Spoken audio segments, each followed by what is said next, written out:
This video presents an overview of a study conducted as part of the Erasmus Plus project RiTE. RiTE stands for Research in Teacher Education. In this study, initial teacher training contexts in Europe were redesigned in order to support student teachers in implementing evidence-informed teaching practices. This project was carried out by a progressive and constructive consortium consisting of representatives from the University of Groningen, Southampton, Paderborn, Chester and Ademikovic. The Dudok Network and University of Utrecht participated as associated partners. Together we made progress in improving teacher training in STEM education to withstand and cope with current and future conditions and requirements. The problem we addressed in this study is that teachers hardly use scientific information sources in order to improve their teaching practices.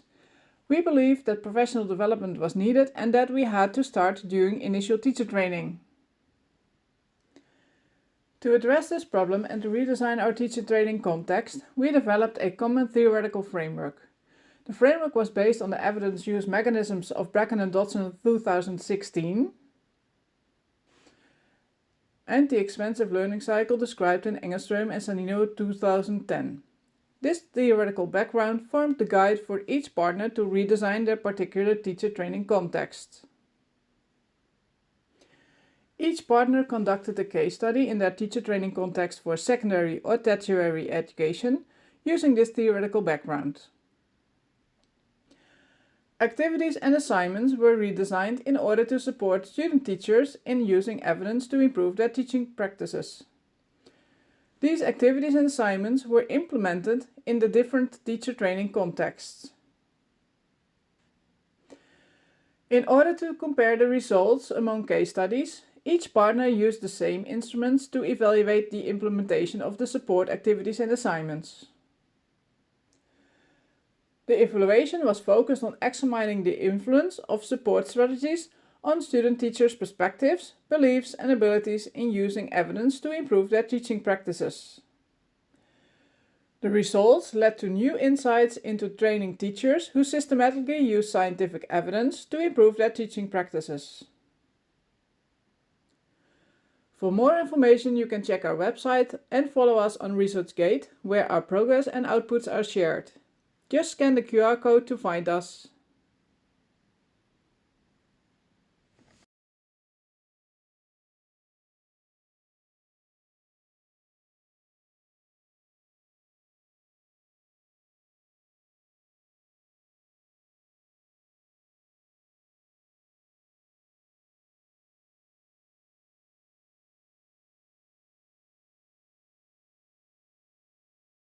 We'll start with the University of Groningen. We conducted a case study within the teacher training of PhDs in the phase 1, and in phase 2 we interviewed the participants in the teacher training half a year later, about a year later, to see actually the retention of what they've learned in the teacher training regarding implementing an evidence-based teaching practice. In the Netherlands and in the faculty of science and engineering, PhDs are able to take a teacher training course because 10% of their time, their core business is research, but 10% of their time they have to teach in tutorials, seminars, lab classes, and they participate in this teacher training voluntarily, and often they are also more than usually, let's say, motivated or engaged in teaching. But it also provides certain opportunities. That means that they are actually learning how to become a researcher and develop actually an evidence-informed research practice, because that is their core business. But somehow they do not see that they can use that competencies into their teaching practice. And if they would, we thought it would be a nice idea to make that transfer, or let them make the transfer to develop also research competencies in their teaching practice. Within the course we have an activity. They have to design, implement and evaluate on mini lessons multiple times. And we thought, like, okay, if we put that not only on a take that from a perspective of the teacher training and trial and error basis, like we just practice our teaching, but let's make every cycle of designing, implementing and evaluating on a mini lesson as being a case study, design-based research, so that they consciously implement and use evidence to create the design of the mini lesson, but also gather their own data afterwards on the effect they created, or effect they achieved with their teaching strategies. And based on this design cycle, and we thought that this would support them in creating an evidence-informed teaching practice. Shortly, the results. First of all, they were not aware of that there was actually literature on teaching chemistry or teaching physics or something like that. And when they were familiar with the journals and the literature, they considered it actually as useful to improve their teaching practice. That sounds obvious, but in our faculty that wasn't that obvious for them, and they realized, oh, I use literature in my research practice, but now I can also use literature in my teaching practice. The second thing that was remarkable, and that was still a struggle for the PhDs, is that they were learners themselves in becoming a researcher. And that means that making the transfer of those competencies towards the teaching practice was still hard, because when you are still learning how to become a researcher in your research practice, then it's also hard to step outside of it, taking more of a general view on doing research and implement that in your teaching practice. So that was still a bit of a hurdle. And the third actually remarkable finding was that we would like them to be also critical towards literature and studies on education, science education, math education. However, somehow they thought that when they were critically reading articles, they focused more on the authority of the author as being one of the criteria of, let's say, whether the evidence was valid or reliable, or they focused on the actual journal, because when it's peer-reviewed, then it would be true. And even PhDs who are actually developing as researchers, we did expect maybe something else, but this was a point of concern, and we have to focus on that more afterwards, after this project.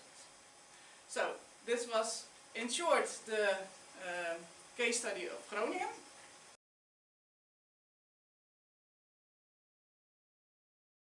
So our case study focuses mainly on master assignments in teacher training, and we educate teacher trainees to become good mathematics teachers, and we want them to use more evidence. So basically those two phases are part of our particular case study.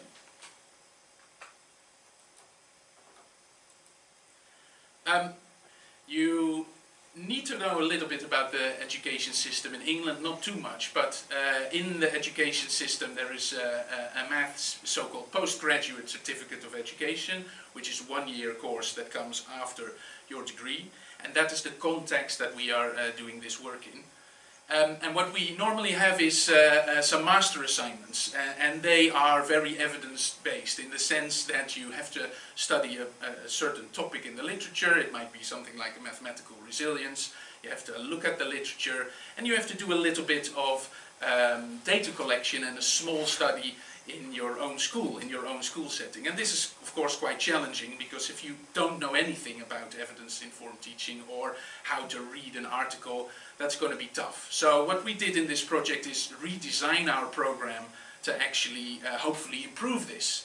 And one thing that I think we wanted to emphasize is that of course we can just tell trainees what they need to think, what the evidence actually says, but that will just mean that they will copy our opinions and they will not question this. And using the Engelstrom cycle, which is highlighted before, we emphasized the first phase, which is the questioning phase. So making sure that they don't just copy our opinions or someone else's opinions, but that we provide two conflicting opinions in the literature. So for example, we give them 3 articles on the topic, and then 1 month later an article that actually contradicts what they have been given before. So the importance of questioning is really highlighted here. How did we do this? Well, we changed a lot of the materials in the course, whether they are presentations or, for example, we created annotated articles which we talked through in screencasts, and this was implemented at the University of Southampton with some great work by my colleagues Lucy Hoyce and Ross Hyde. So we intentionally tried to create a conflict in a sense, but also to make sure that they feel secure enough to continue with that. And this was implemented from 2021 and the years onwards, and we still have it in our program.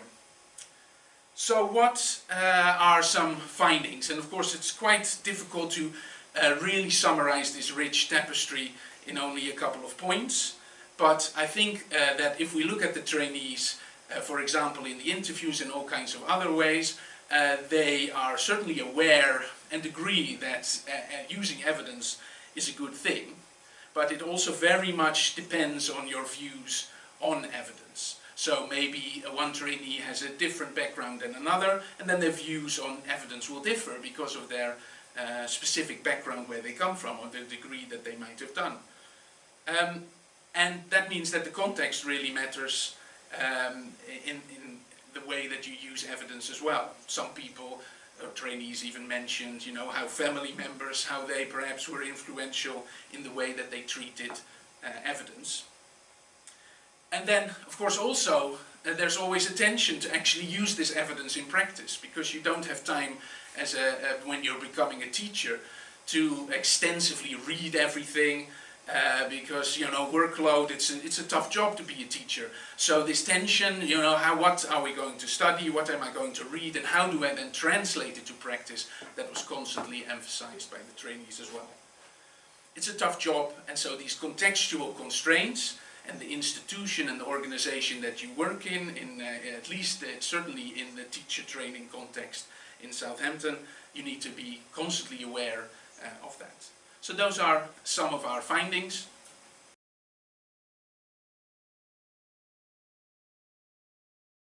So, hello, good morning everybody. I would like to say a few words about our case study. So to tell you a bit of the content, yes, here in Poznan, if somebody would like to become a biology teacher, the person needs to start from the beginning, from the very first year. The person needs to apply for the special field, yes, and become a master of the first bachelor and then master of biology teacher. And in order to do our case study, we have redesigned first our classes for future biology teacher and for PhD students. So altogether 21 future biology teachers and 25 PhD students participated in evidence-based education classes. At least they were, I would say, touched by the idea. Additional course just total course for pre-service biology teacher on evidence-based education was created, and every master students right now are taking this class. It's obligatory. And on the top of that, 22 in-service teachers participated in the course of evidence-based practices. It was done with cooperation with Teacher Professional Development Center. It was online due to the Corona time, but thankfully to the technology we were able to conduct it. So what are the results? I mean, in the first phase we did those workshops, classes, and so on for the students. In the second phase they did research. They were surprised actually that they can do research that will be pedagogical, yes? They were quite familiar with science and scientific research, especially biology research, but educational research for them were kind of strange. We could see it at the beginning, when at the beginning they were designing only the intervention that would include just scientific evidence. In the second phase it was only the evidence from pedagogical background. So when we were trying to see what are the results, yes, and how they perceive evidence.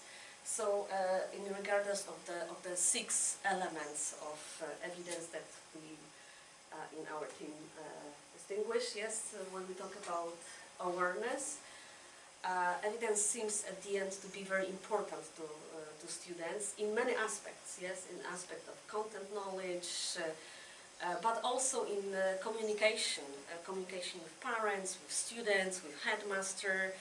So not only communicating the scientific ideas. So just to illustrate that, I have a few quotes like relying on evidence in teaching profession can broaden teacher horizon and increase self-confidence.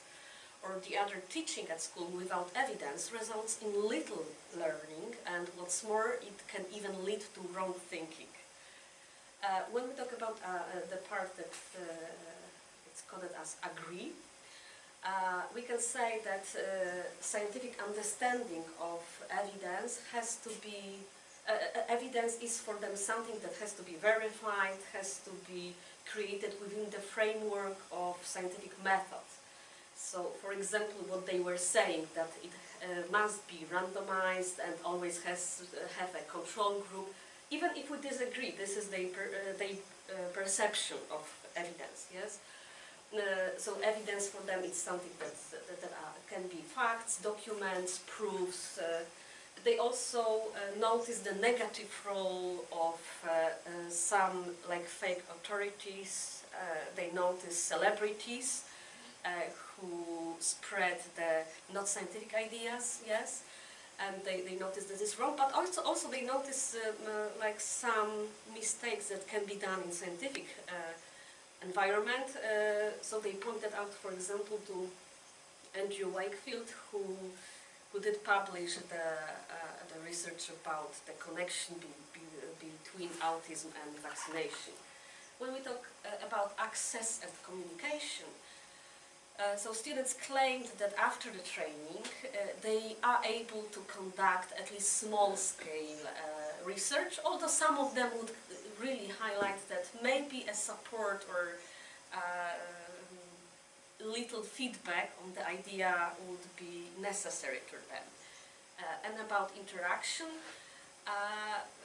usually students assume that doing experiments and instructing students how to do experiments, it's a way of gathering evidence, but at the same time, for example, they did highlight the other aspects, like, for example, I tried to give guidance to students on how to effectively collect evidence. I was able to conduct a discussion on a specific topic. Students received short articles, and those articles serve as a source of arguments. So they notice that it can be based not only on their own experiments.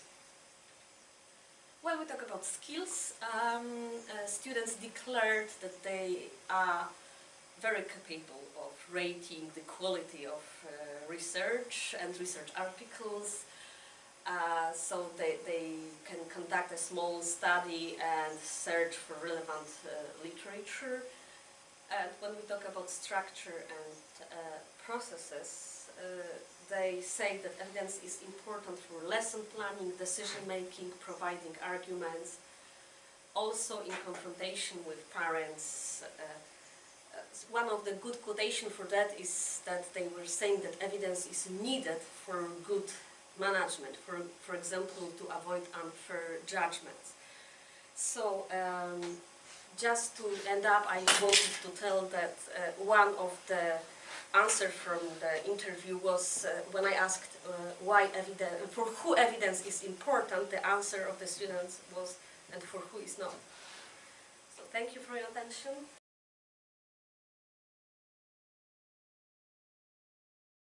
Okay, thanks. So thinking about the University of Chester case studies, where we have been working with PGCE students who are in a one-year initial teacher education postgraduate programme. They're all training to teach mathematics, secondary school mathematics. So we've used, in first phase, we used a typical sort of collaborative lesson research, perhaps familiar to people as lesson study or a teacher research group.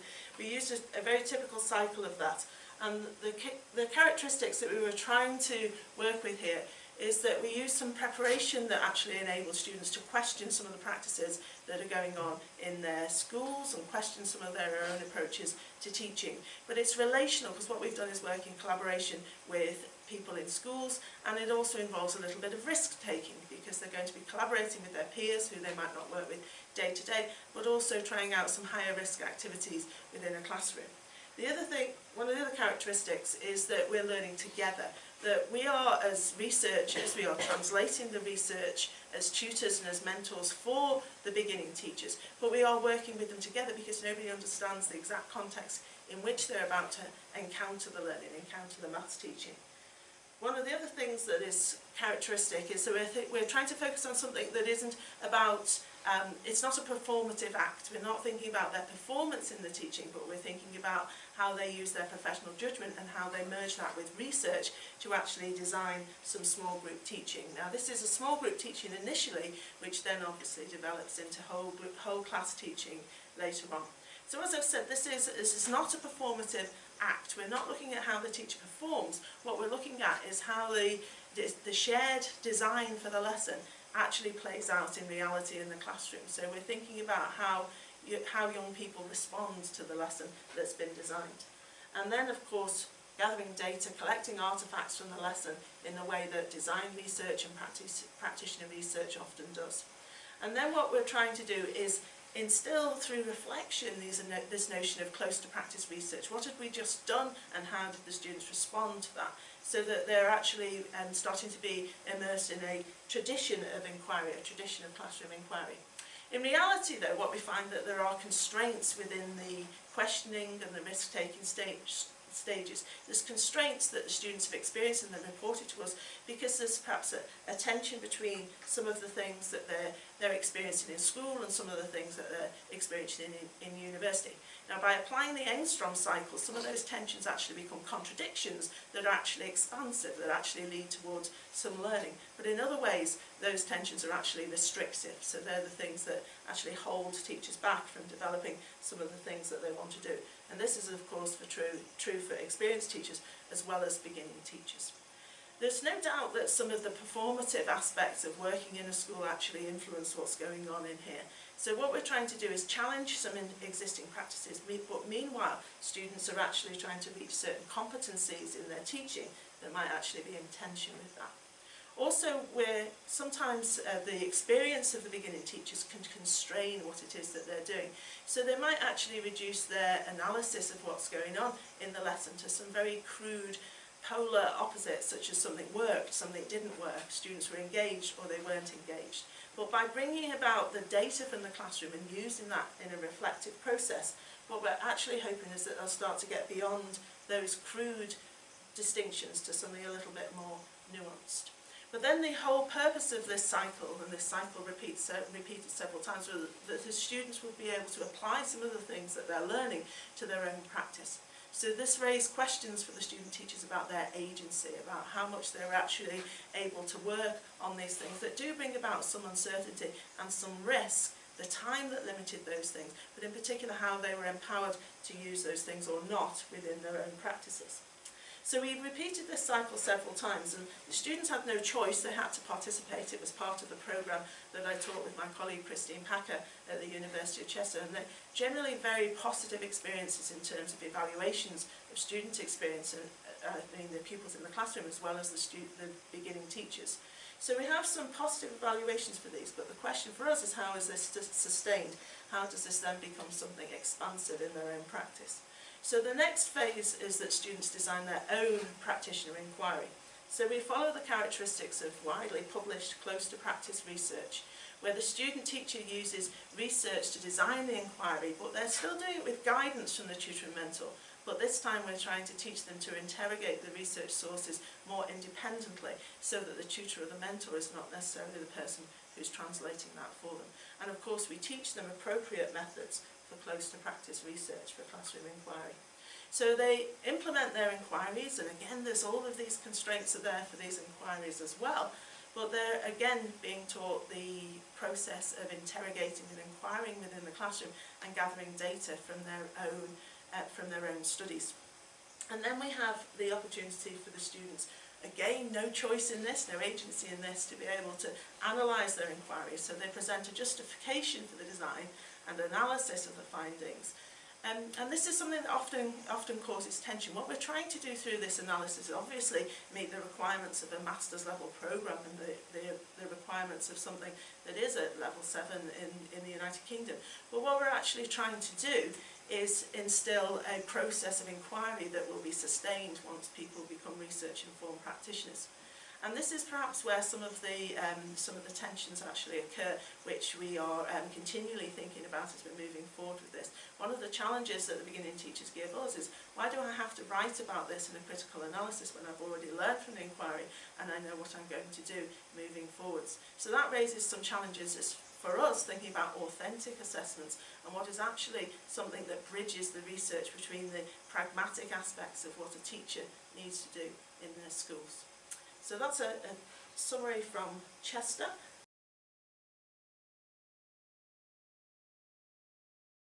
Paderborn University, we implemented our phase 1 and 2 master courses, and they were about for students to plan a project day for students in school. So we invite some classes of schools to come to us in the university, and the students had to plan a course for them on the topic of sustainability. So they had to plan a whole project day, they had to develop materials for the school students, and then just to do the whole project day. And the other master's course we implemented in the first phase was a lesson study course, where we asked students to do a small-scale research project into their own practice when they were into a practical semester. So they had to teach in school and were accompanied by the university, and so they had to do a lot of research study there.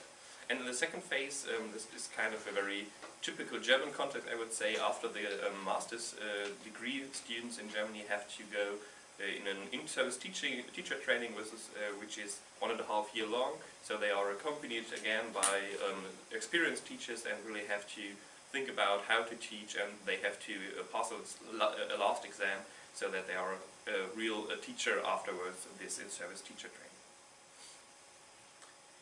For the results, we are aligning to the evidence use mechanisms we used into our project, and the first one was awareness, and we could see that students said that evidence is important in different areas of school. So it was like inclusion, or it was in lesson planning, but sometimes it gets neglected because there is a lack of time or other constraints that makes it very difficult to get those things into schools.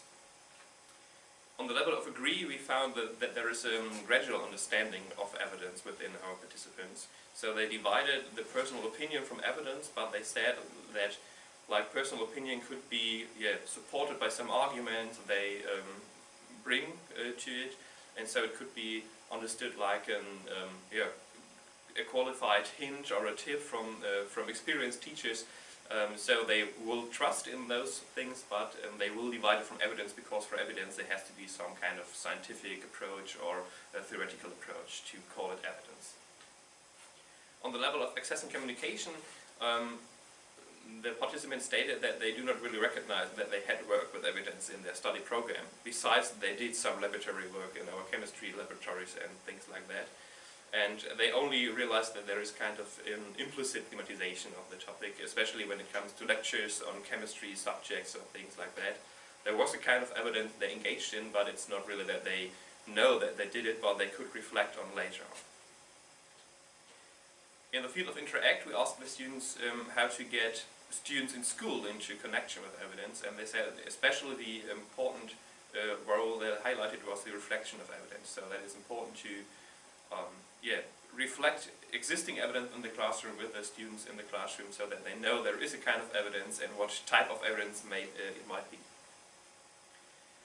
In the mechanism of skills, we asked the participants how they feel about doing research by themselves. So it's like, are they capable to rate the quality of research articles, or do they think they can do a small scale study by themselves?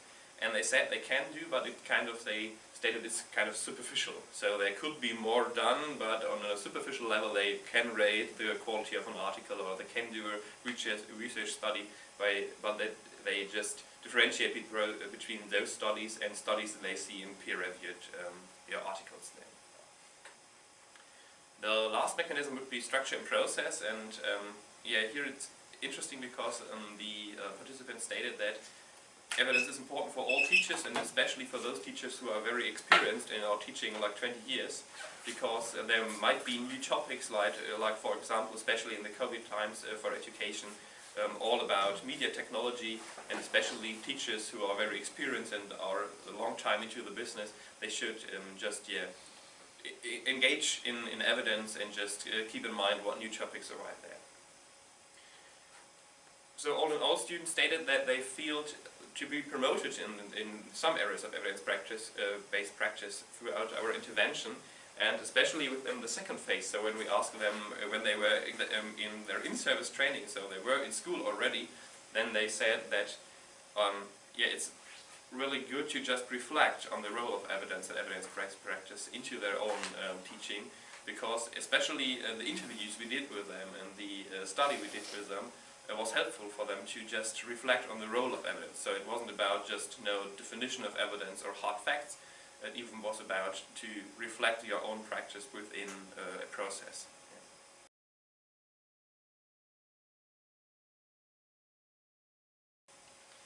And I think that leads us to kind of overall results, what we discussed and conducted from all our case studies.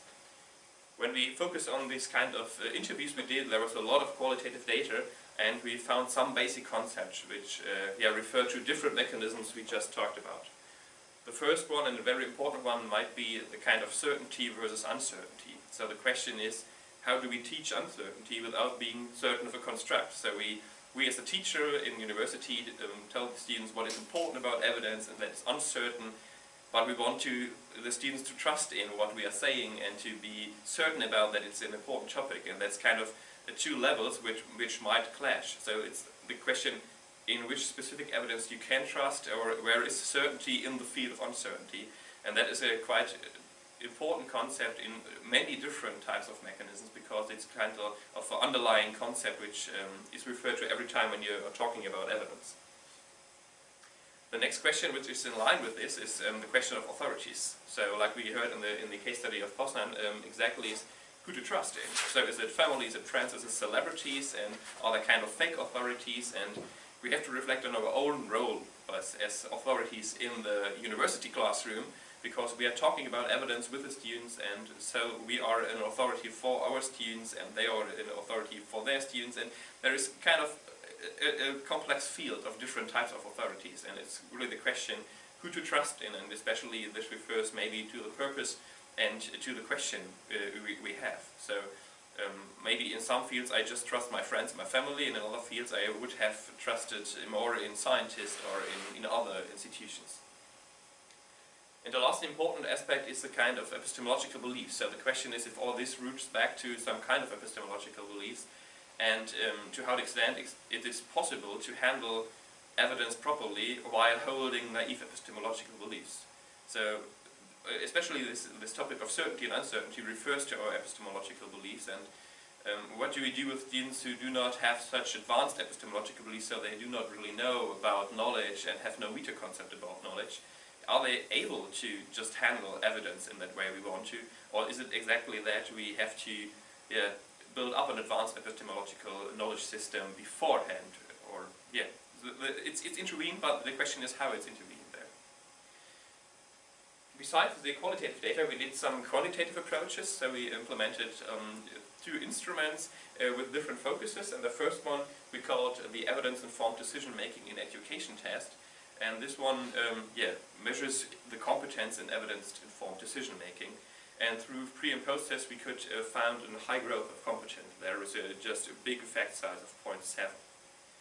The other 2 instruments are 5-point Likert scales. The first one is the evidence-based practice belief scale. So it asks about the beliefs of evidence-based practice, like do you think evidence-based practice can be a good thing for your students in the classroom, or items like that. And even here we found a positive development towards stronger beliefs with an even bigger effect size of 0.9. The last instrument we implemented is the evidence-based practice implementation scale. This one is even a 5-point Likert scale, but in this case we ask students how often did you do an evidence-based practice thing into the last 8 weeks. And so here we can see there is even there is a positive development with a big effect size, but especially if you look at the mean, which is in the post-test slightly under 2, which state they just implemented evidence-based practice 1 to 3 times in the last 8 weeks. It's a small scale effect there, but at least there is a positive effect throughout our intervention. And so all this information will be put into our final report, which has to be or will be published at the end of this year. So stay tuned for more results there.